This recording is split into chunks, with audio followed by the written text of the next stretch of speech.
Hello and thank you for joining. Our program will begin shortly.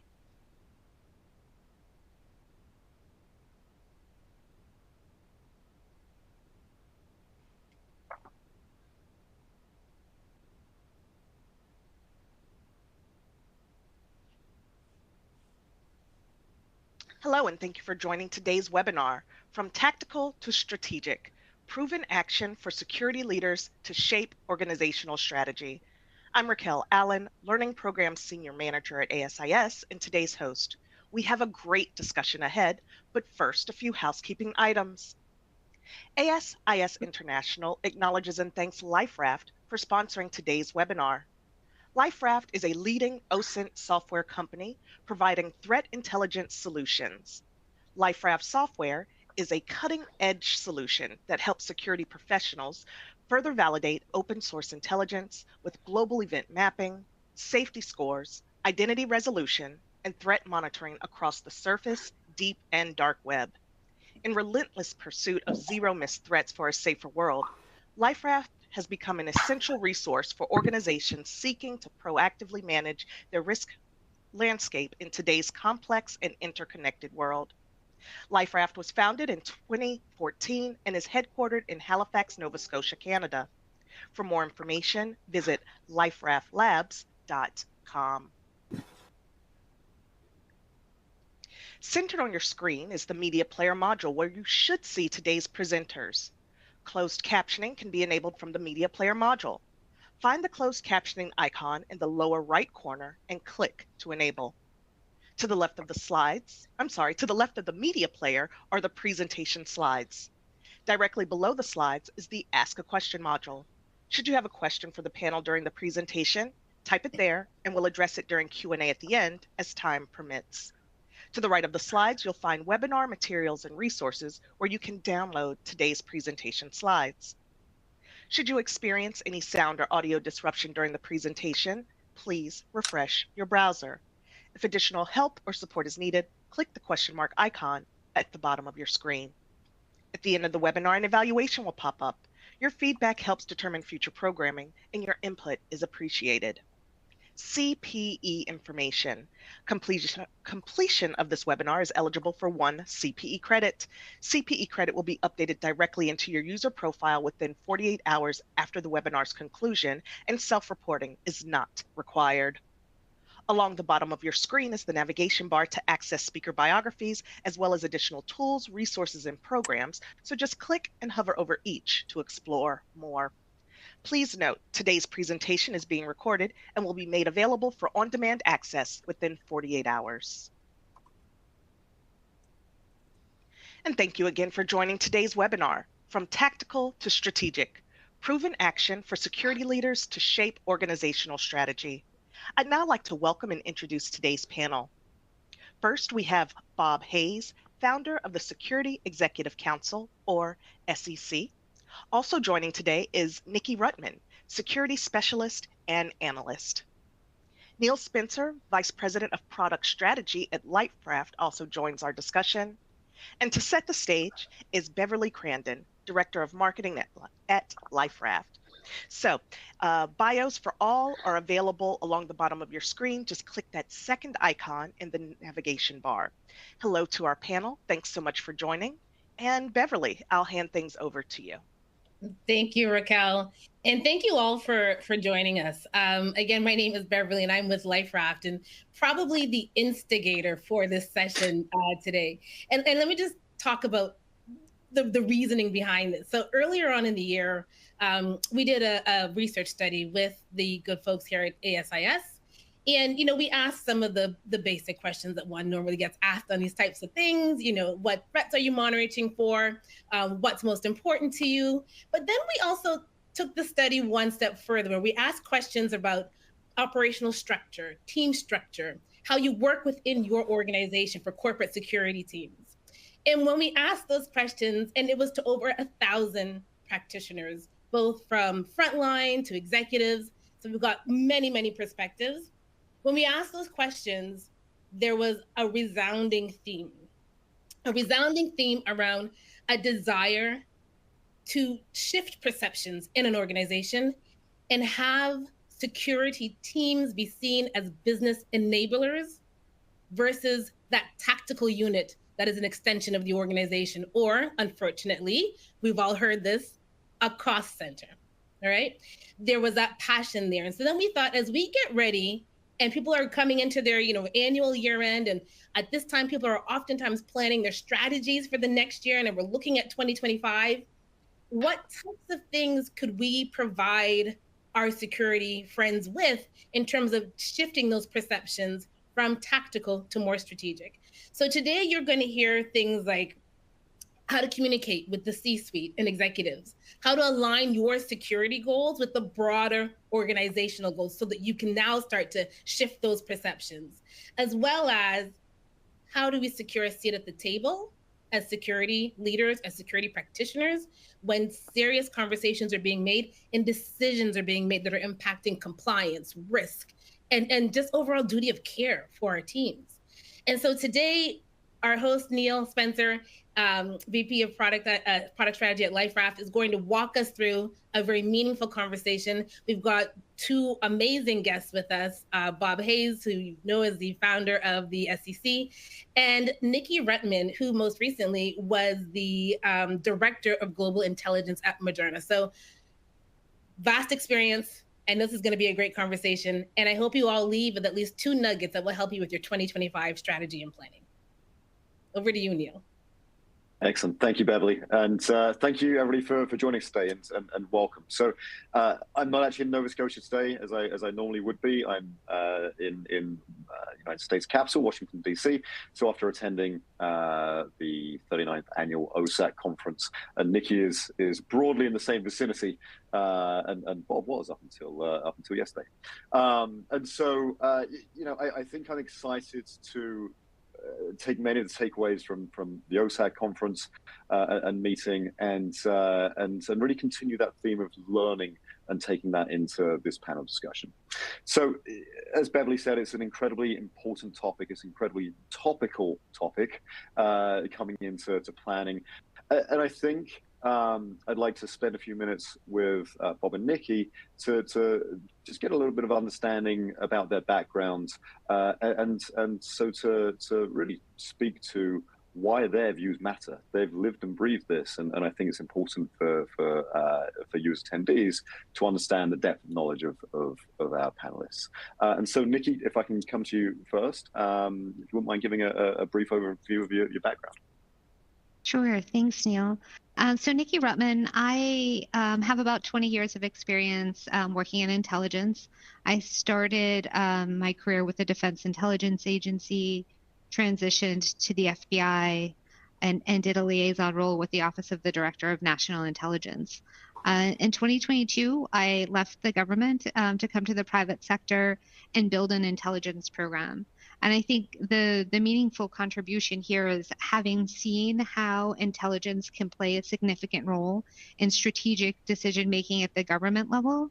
There's a lot of opportunity to do something similar in the private sector and really advance security leadership and make it or allow it to have a more meaningful conversation and contribution at this executive level in the private sector. So I'm excited to be here and really looking forward to today's conversation.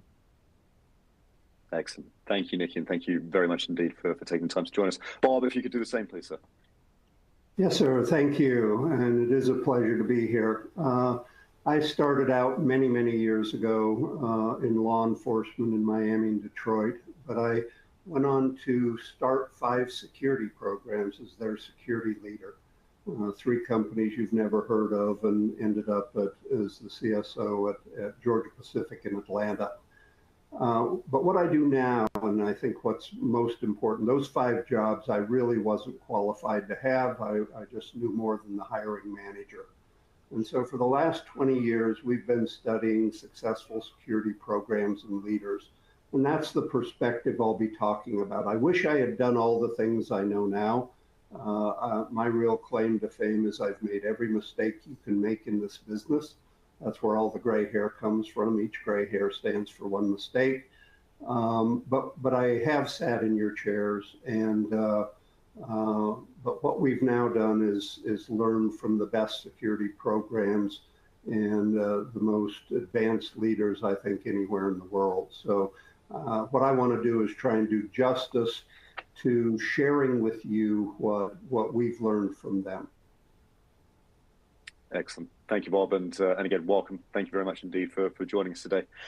Let's jump into some of the questions that we want to dig into. So, as Beverly said, we ran a survey, got some fantastic feedback. One of the overarching themes is security teams being perceived as very tactical, and we want to help you change that perception. And so, we're often seen, or security teams, security practitioners are often seen as being tactical versus strategic within the organizations that they operate. Are there any concrete steps that security leaders can take to shift that perception and demonstrate security's strategic value versus just the reactive tactical elements?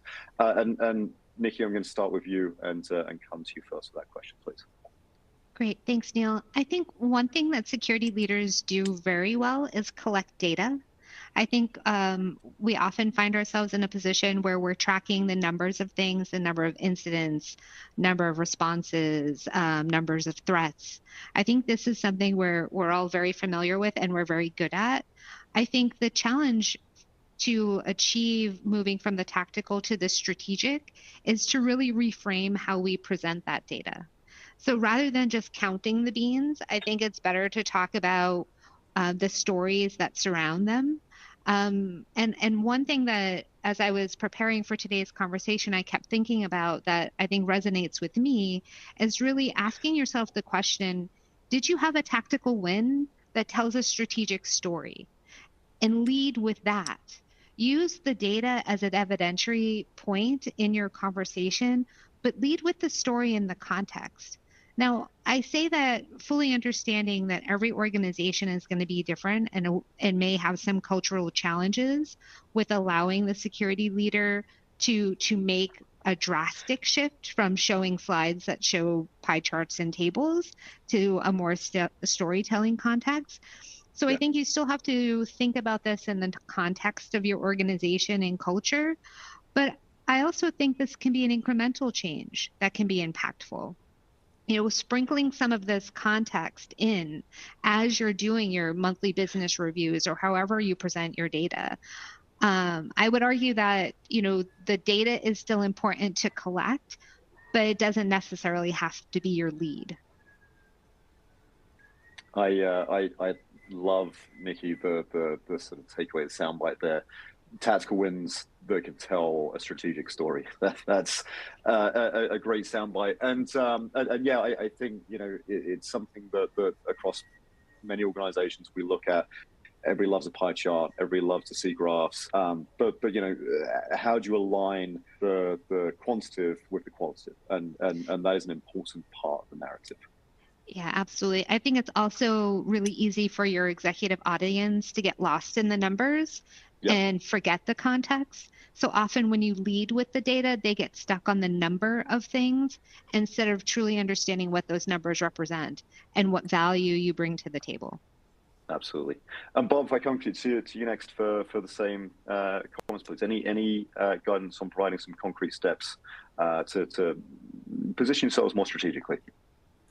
It's really funny. As Nikki was answering, I don't know if she took any of our research studies, but it's clear she was and will always be pretty successful from her response. So as we studied we've had 400 companies that we've looked at in pretty good detail.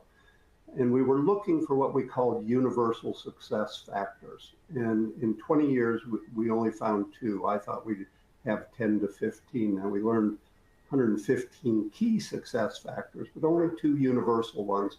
And Nikki hit on both of them, which was interesting because the first one is you've got to have a great story to tell. And there's 8 different audiences you have to tell it to, but and it's got to be the same story. Don't get caught telling different stories, but you have to tell that story to the level you're talking to. The other one she hit on is what we call C4R, and I'll speak about that more in some of our other discussion. But C4R is that every company is different. They have different current conditions, circumstances, culture, and resources. And your story and your findings, your communication has to be at that level. Now, so the first, your concrete steps: one, make sure your story's right. Two, make sure it's applicable to the C4R of your company.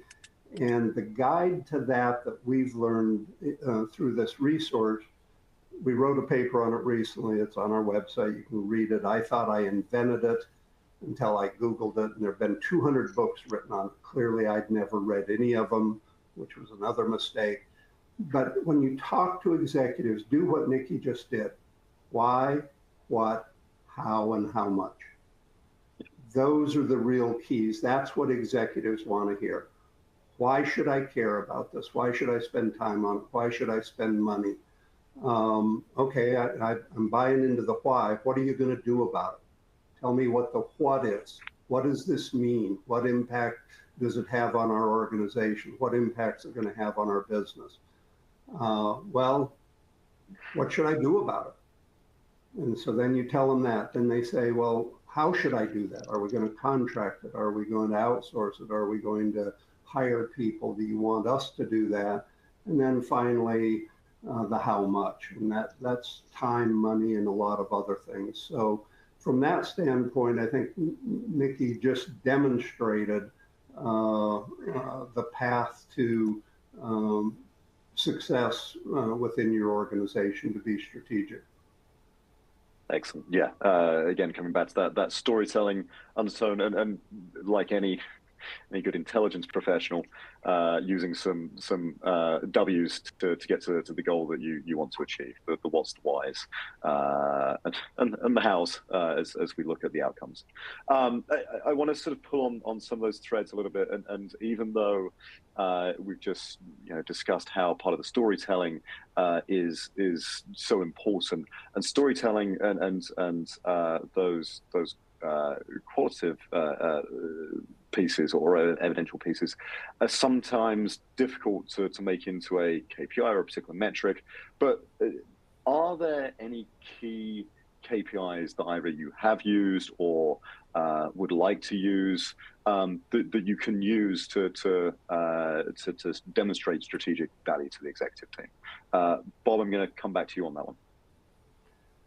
Well, obviously, we've got a lot of people on the call, and when you think about C4R, the KPIs will be different for different companies, for different industries. But a quick guide, I think that would be relevant today, is what is the biggest drivers in your company? If you're a financial services or a public utility, regulation is a huge driver. So KPIs that impact regulation are probably going to resonate better. If you're a risk-based company, that if your company's worried about risk, your program's set up for risk management, then being able to give performance indicators on the impact of what you do and the impact it had on risk is going to be popular. There's companies that are all about cost, and cost KPIs, or quality KPIs, or efficiency KPIs. My response would be, know what your company values and drives, and put your KPIs around that. Yeah, alignment with outcomes have to be critical to making sure that there's success. Nikki, anything to add on that one? I think really the only thing I would add there is it's not necessarily necessary to count for the sake of counting things, or to measure just for the sake of measuring. Make sure you're being thoughtful on what you're measuring against, because to Bob's point, if you spend a lot of time collecting data on something people aren't interested in or isn't going to move the needle, then you're probably wasting valuable time. So focusing on the things that will bring value to the table are important, both for your program and for the business units that you work with, and for the executives. You have multiple stakeholders there. And I think just to pull a little bit on one of the threads that Bob started, because I know our audience will include both seasoned professionals and folks that are very new to the security space, either straight out of government or coming into security for the first time. To Bob's point about regulation and compliance, sometimes you're going to have to take the time to learn your sector, to understand what's important in your sector, so that you can better understand what's important to your organization.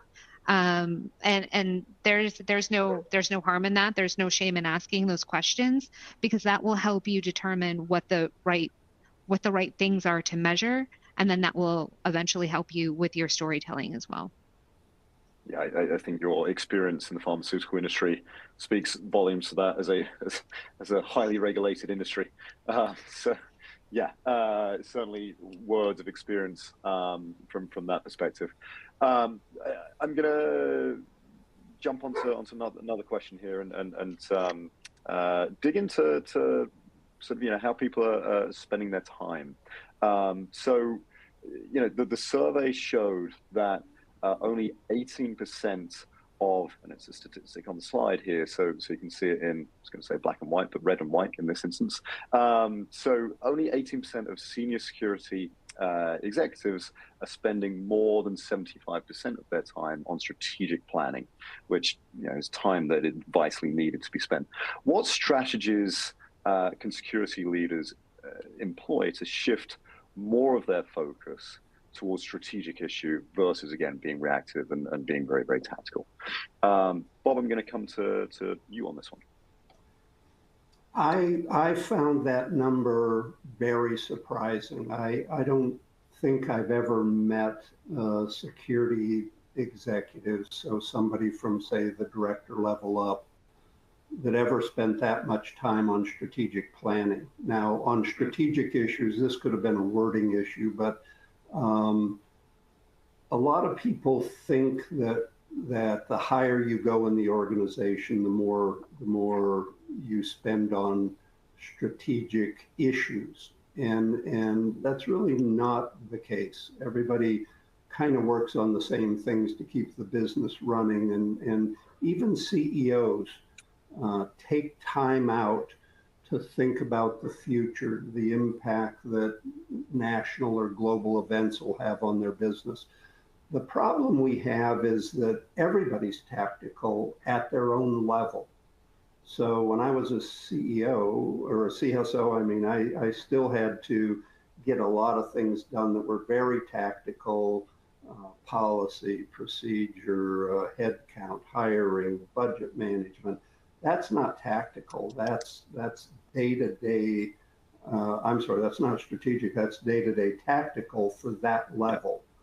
And so, I think it's not as much of your time. It's the way you approach that time, and you think of the impact of what you're doing. So, I think if I got 10 to 20% of my time, I could really sit down and think about the sector that I was working in, what was happening there, what role, what would the impact of that be in my company. If I could think about national and international issues and what did that mean. It was how I used the knowledge that intelligence and other groups created and what I was going to do about it. I think that was, but I don't think I ever had more than 20% time at that, and that was working, well beyond 40 hours a week. So I wouldn't worry about the time, but more about how you use it.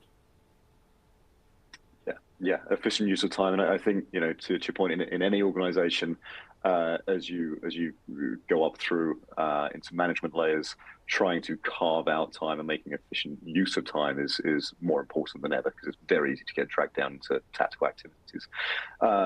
Nikki, thoughts on how you can make more of a shift towards focusing on strategic efforts?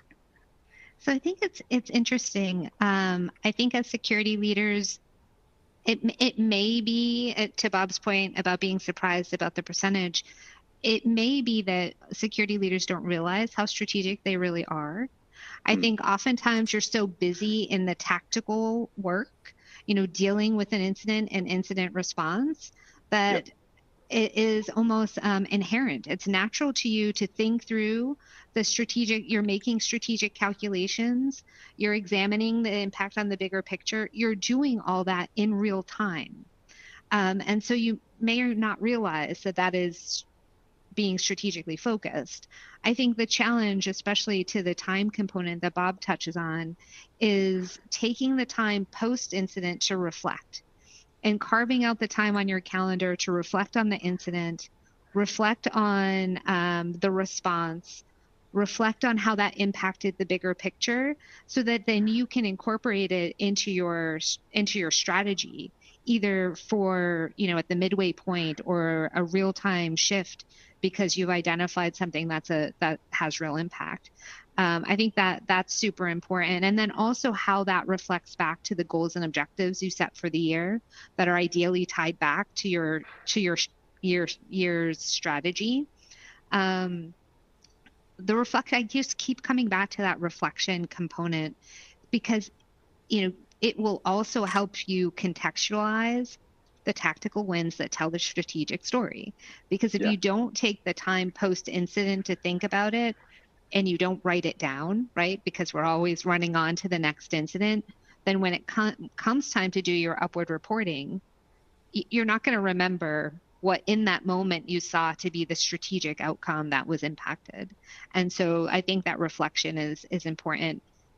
And it's going to be highly dependent on your calendar and maybe you have to put some time in at the end of your day or the beginning of your day to say, okay, let me reflect on what happened yesterday, or let me reflect on what happened today, and jot it down so that you have sort of your own living history of what's going on in your department, so that you can better share those stories moving forward. Yeah, those retrospectives are so important, and especially as we, depending on the organization, many of us these days are in a remote workplace, and everybody spends their time in back-to-back Zoom meetings, and so I think to your point, to block out time. And we're just getting into some helpful time management elements here. Blocking out time to do that and making the time for it, I think is incredibly important as you look to be more strategic as a leader, making that time to do the retros, reflect, and adapt accordingly. Let's look at one of the other questions that we've got here. So our study showed that security leaders often lack or feel like they lack organizational stature for strategic decision making. And so, obviously, if you don't feel that you have a seat at the table, it's tough for you to potentially influence more strategically the direction of the organization. So, Nikki, I'm going to start with you. What strategies have you found effective in securing that voice, securing that seat at the executive table, especially when we're looking at critical risk and/or indeed, well, especially budget discussions? To the start of the call, security often seen as a cost center. How do you change that? How do you make sure you get more buy-in? And how do you make sure that your team is allocating the funding that they need?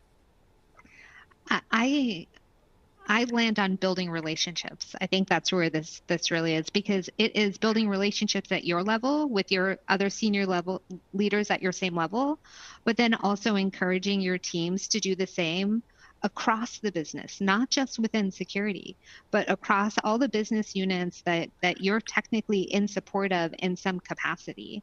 Because once you identify and build relationships with people I would like to call your security champions, they will also tell your story. They will also tell others about, I was in this pickle, some tactical incident came up. I reached out to the security team. They were able to support me with X, Y, and Z thing. And we were able to move forward. We were able to achieve our strategic objective, whatever business unit within your organization you're working with. They then become champions of how security plays a role beyond just, what you would consider the more traditional security functions.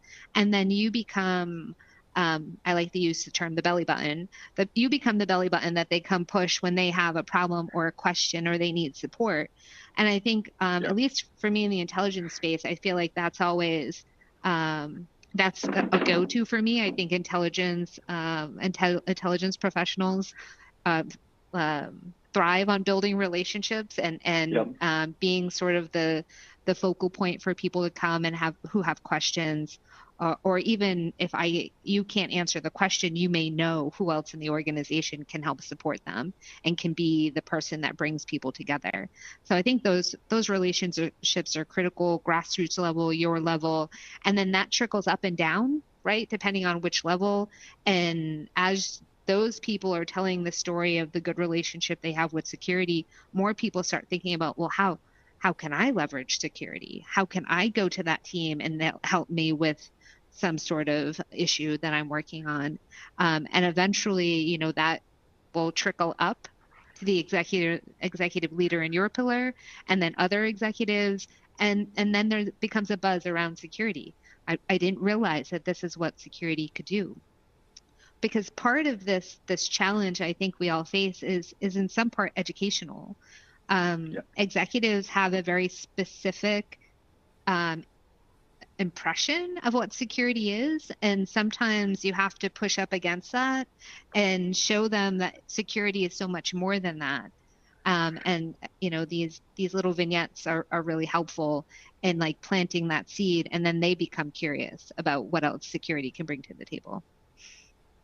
It's interesting. I want to pull on two threads there. So seems like a distant memory these days. So the heady days of COVID, and all of a sudden the security team became really the font of all knowledge. They were the go-to team, and it was almost a watershed moment for many security teams, because to your point, you sort of went from being the guards and gates types of organizations to that central hub of knowledge that everybody wanted to come and ask questions of and understand what was going on and how it was impacting them. So to your point, I think, if your phone's ringing off the hook because you've got other stakeholders reaching out to you and asking questions of you, you're probably doing something right.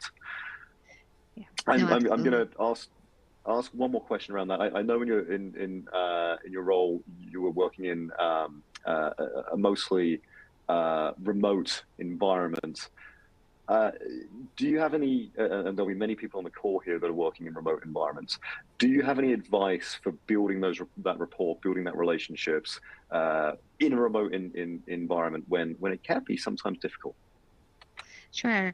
I had a couple of strategies. I had in my signature block in my email the opportunity for people to schedule office hours with the intelligence team to learn more about the intelligence team, and that did happen a few times. Employees who had reached out about, hey, I'm going on vacation. So granted, it's not a business question, but it's still a nice touch point. I'm going on vacation to this. I think in that case it was Indonesia. What should I know about this specific? And we talked through it and provided resources. Because your intelligence team is probably monitoring a whole host of potential threats and risks to your business. They will likely come across something that is impactful for brand, impactful for the communications team, potentially your public affairs team.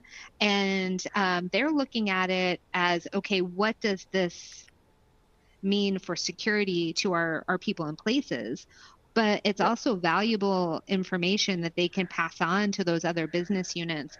And so we used to do that on a fairly regular basis, whether it was something in the false information space that maybe we thought our government affairs team should know about, and we would have an exchange back and forth on, they may have already been tracking it from a different angle, we could bring them we could do a more 360 view with them on that. And similarly with the communications team, if we saw something that we thought was impactful to brand or image, we would have those touch points. So don't be shy, I guess is the bottom line. If you have valuable information, share it with the team that you think would find value in it. That opens a dialogue because they'll want to know why you're tracking that or why you're looking at that. And that will open up new opportunities for collaboration. And the worst thing you could do is sit on a valuable piece of information that someone else in the organization could use. The worst they can say is, yeah, I'm already tracking that. And that's great. Absolutely. And then, but yet they know that they still have you there as a backup if something were to come up in the future. Yeah, absolutely. And some of those adjacent stakeholders also have a bag of cash that they can help you with occasionally. So being a friend and ally is always a bonus. Bob, from your perspective, the strategies that you've found effective when securing a seat at the executive table. I'd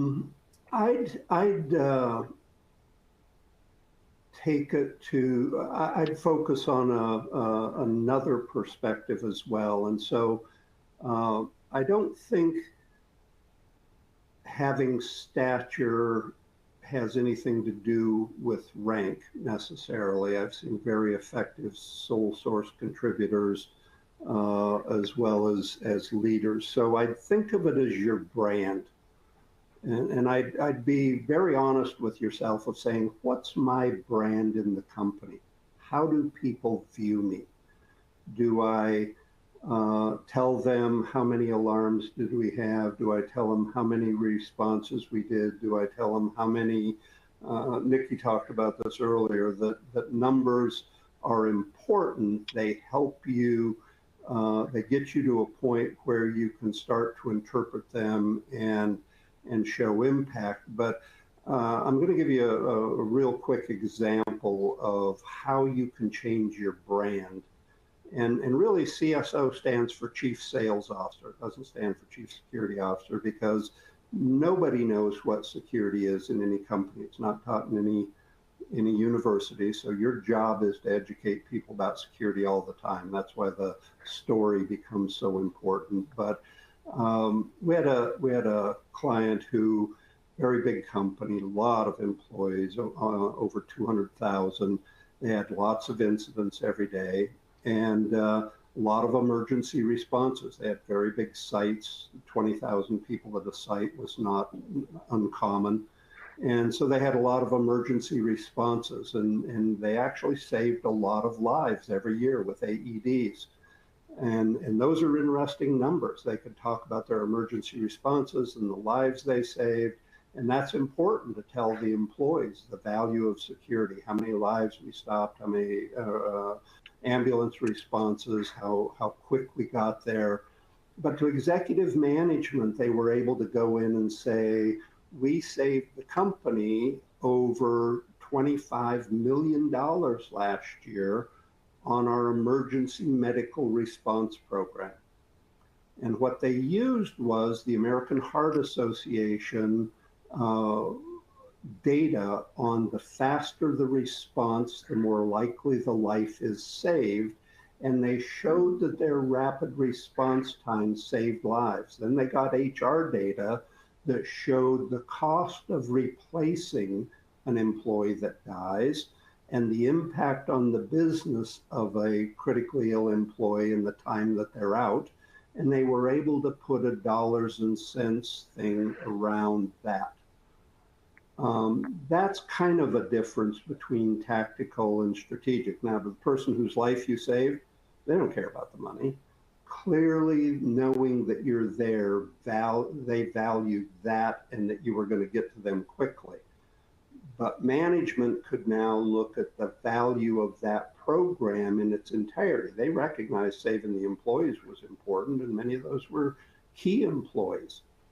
But now they also had a business sense of that as well. So if you want to be at the table, and it's not all that fun there, I wouldn't necessarily recommend the best job in the world's doing security work, not being at that table always. But if that's it, if that's how you want to get there, then take them information they want to hear, that they relate to about what you do. I've never had an executive call me and want to talk about should we go into this market, or about EBITDA, or about new market or new product strategy.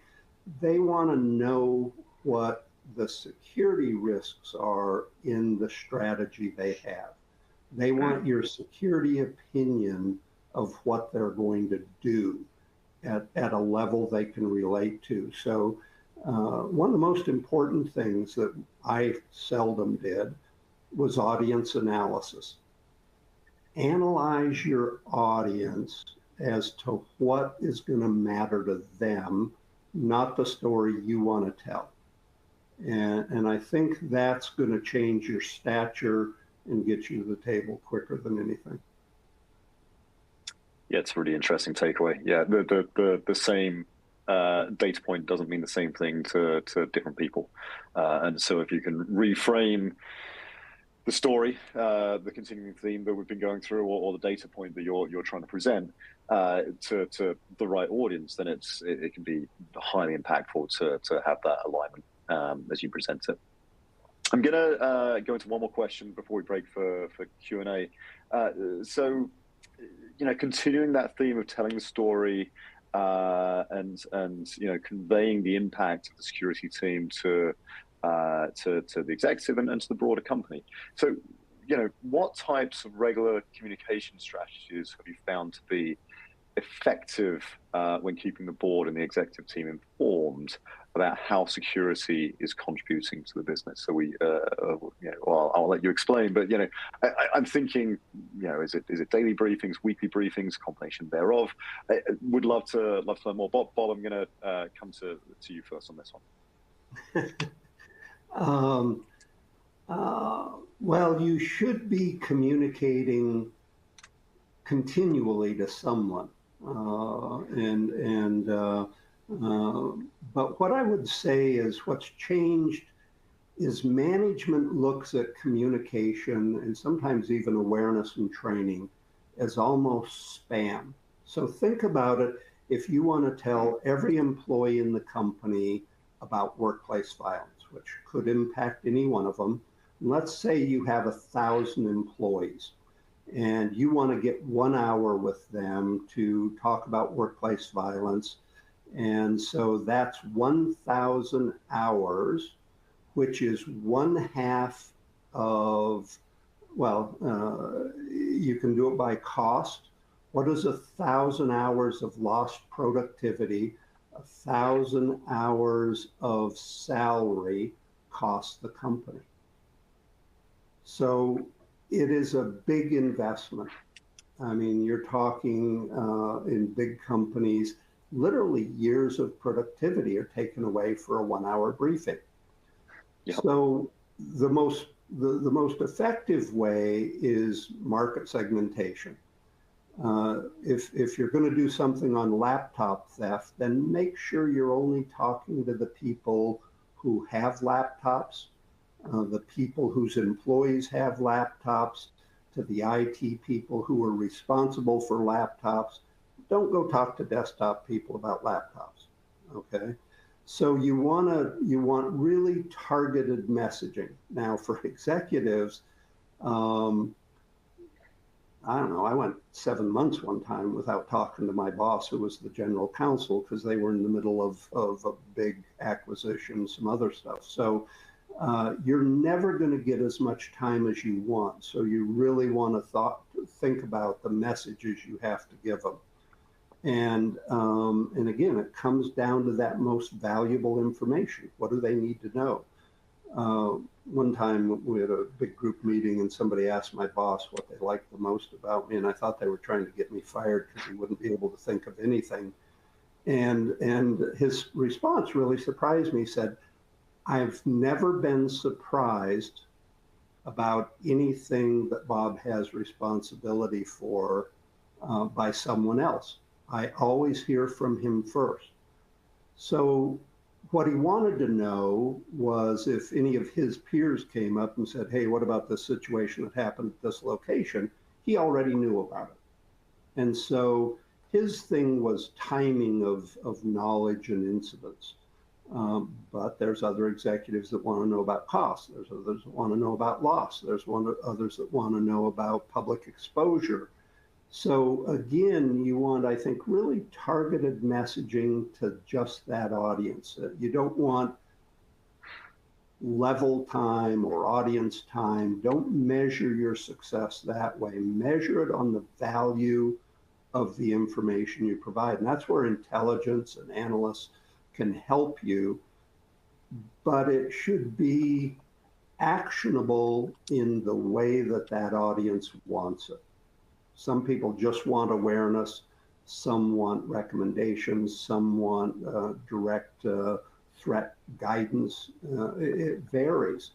And so never stop your audience analysis for helping you determine your messaging. Yeah, absolutely. It's very interesting here at LifeRaft.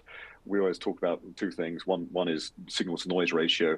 So for us, if users are getting too much content, then they're less inclined to pay attention to the true signal.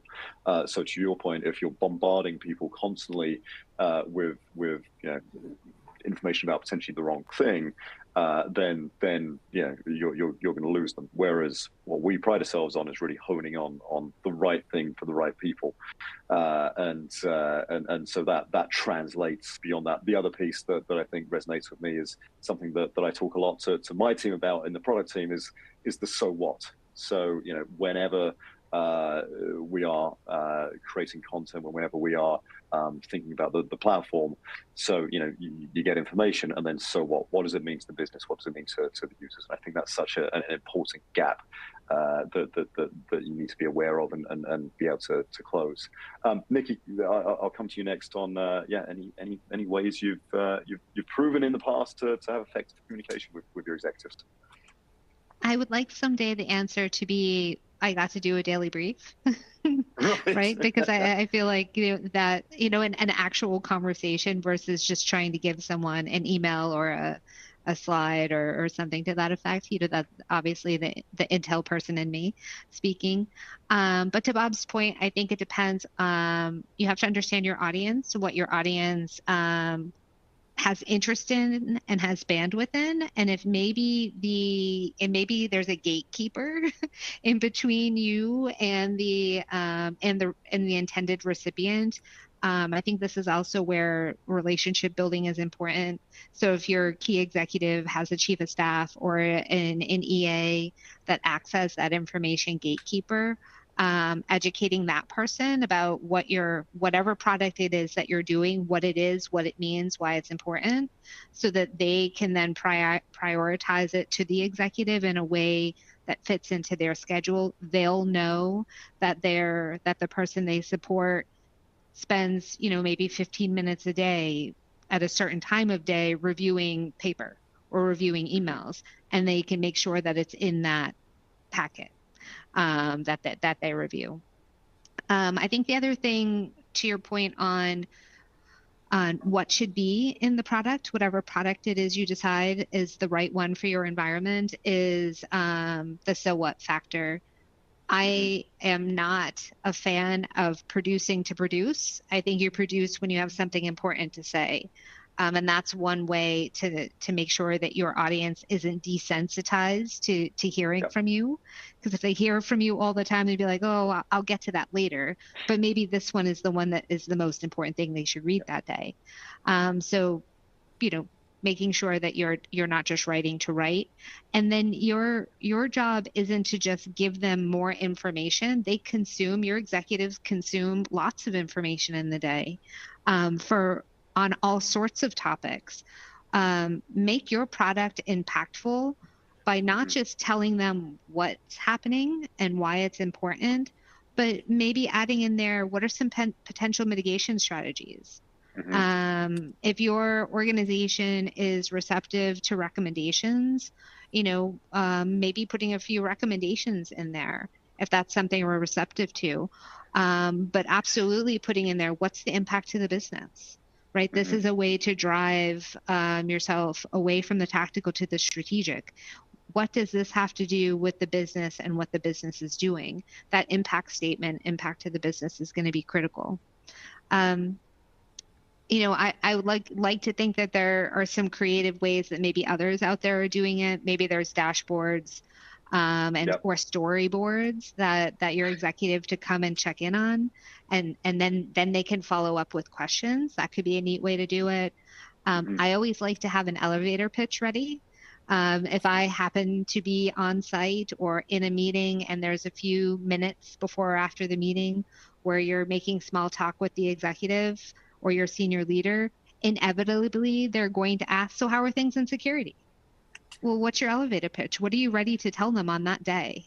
And because that could be your only opportunity to really slide in, hey, this is what's really interesting today. Maybe it's not an incident, right? Because an incident you would take to them because it's important to elevate, but maybe there's some other nuanced approach, again, moving you from the tactical to the strategic, some other nuanced piece of information that if you have your elevator speech ready to go, you can showcase that and leave them thinking oh, why does security know about that? Why is security interested in that? And that will stay with them and they will likely circle back on that. Love that. Capitalize on your time with your executives. Yeah, have that elevator pitch ready for the tidbit of the day. Excellent. Folks, I'm going to turn back to the audience. I'm conscious that there may be some questions from the audience. So, Raquel, I'm going to turn to yourself for some Q&A with 10 minutes remaining. All right, fantastic. So, with only a few moments remaining, let's dive right in. How are advancements in technologies such as AI and machine learning impacting the strategic role of security within organizations? Tough to avoid the AI and ML conversation at present. Nikki, I'm going to come to you first on that one. I love this question. So I think we're in a really interesting time. There are going to be challenges with implementing AI into your workspace. And we could do a whole nother webinar on that. But I think what's really important is to think of AI as a business enabler for your business, the business of security. How can you leverage LLMs, generative AI, to remove some of the administrative burden from your work? Because the less time that you have to spend combing through data or combing through reports or whatever it is that's you're very heavily involved in a hands-on approach, if you can use AI to make you faster and more efficient in processing the data, that means you have more time to do the strategic thinking that we're talking about. Absolutely. The less administrative burden that you have, the more time you have to think the big thoughts and to be more prepared. And that's not just you as the security leader, but that's also something that you can help enable your teams with so that they can think more strategically and they can spend more time on the critical tasks that do have strategic impact for the business. So I think it's an exciting time. It's also a scary time, but I think there's opportunity there to leverage a new technology to just make you quicker, faster, smarter, and that's always good for when you're trying to become a more strategic leader. Yeah, absolutely. Somebody who was working with the other day was sort of highlighting, use AI to do the base tasks. They're never going to replace, to your point, that some of the higher order tasks that you would otherwise be working on. But it can save a ton of time. As long as you're doing it safely, as long as you're doing it ethically, then it is an incredibly powerful tool. Bob, any additional thoughts on that? Yeah, I too love AI. It's one of the few new technologies I can spell, so I was immediately attracted to it. But this is a little bit of a research feedback for you. There's three major ways that corporations and corporate security departments are addressing AI. First one is, how is it going to be used against us? What's the new risk that AI poses to my company or my operations, to our products? So think of that as one bucket. The second bucket is going to be how can we use AI to defend the company? And there's obviously a lot of work happening in that space. And then the third one is how, really what Nikki was talking about, how can we use AI within security to optimize operations, improve efficiency, et cetera, et cetera.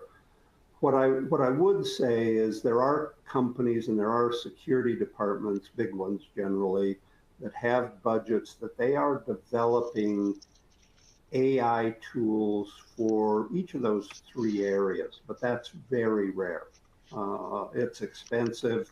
It's tough to get people to do it. So the solution innovation partners, the vendors really, is where most security people are going to get their hands on AI first, unless your company starts a chat GPT type of a tool within the company where you can play with that. But there's a number of vendors that are now implementing AI, alarm monitoring, surveillance areas. We sponsor a laboratory at Mercyhurst University, and they're the big intelligence university in the country, and they have a partner now that is incorporating AI into intelligence gathering and analysis. And so that's where you're going to see it most. And so I think as you're looking at these different tools, ask myself, is this can it be used against me? Can it be used to defend us, or can it be used to improve our operations? So that's where I see most of the activity happening. Yeah, absolutely, or a combination thereof. Conscious of time, so I'm going to go for one last question, if we can, Raquel, and then we'll call it a close. Okay, fantastic. What is the most effective KPI to measure the performance of a security team? The most effective. Bob, I heard a chuckle, so I'm gonna start with you. Oh, we get that question all the time. People call us and say, "What's the best metric? And you're going to hate my answer. I'm probably going to get kicked off the call for it, but don't ever ask anybody outside your company what the best KPI or metric is, because it's the one your company values the most. And people make this mistake all the time. And again, it goes back to what probably the theme of this broadcast has been, is know your audience, make it fit the C4R of your company. And it's different. It has to do with regulation, cost management, quality, efficiency, risk reduction, expansion, whatever your company is really focused on, you've got to get your KPIs around that. And it's probably, I don't know, we're at 180 people on the call right now. There's probably 150 KPI versions that would be the most valuable right at this moment. So sorry for the terrible canned answer, but it's unfortunately the truth.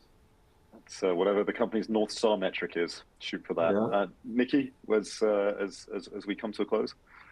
I think the only thing I would add to that is just from my experience in my last role, because I was building a new program, one of the things that I measured internally was how many business units do we touch? How many customers do we have? Because our customers in intelligence reach beyond just security. So how many business units, how many regions of the world did we touch? How many, and what did that look like? Because for me as an intelligence person, the more business units I could touch and show value to, the closer we were getting to having being part of strategic leadership. And so for me, that was really important as an internal metric. But to Bob's point, you have to know your audience. You have to know, what they value, and then measure that. But make sure you tell a story. Make sure there's always a story. Excellent. Thank you very much indeed.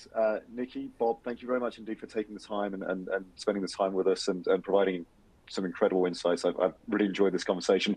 Thank you to everybody who has taken the time to join us. I hope that you've taken to Beverly's North Star metric for this webinar two pieces of good information away. And Raquel, with that, I thank you and ASIS for hosting us, and I'll pass back to you for closing. All right, thank you so much, Neil. Bob Hayes, Nikki Ruttman, Neil Spencer, thank you so much for joining. What a great conversation you all have had for us today. And thank you to LifeRaft for sponsoring today's webinar. Now, to our attendees, we hope that you've enjoyed today's conversation. In just a moment, our program will conclude and you will be redirected to a webinar evaluation. The evaluation takes less than 3 minutes to complete, so please share your thoughts about today's webinar. Lastly, completion of this webinar is eligible for 1 CPE credit. CPE credit will be updated directly into your user profile and self-reporting is not required. Thank you again for attending today's presentation. You will now be redirected to the webinar evaluation.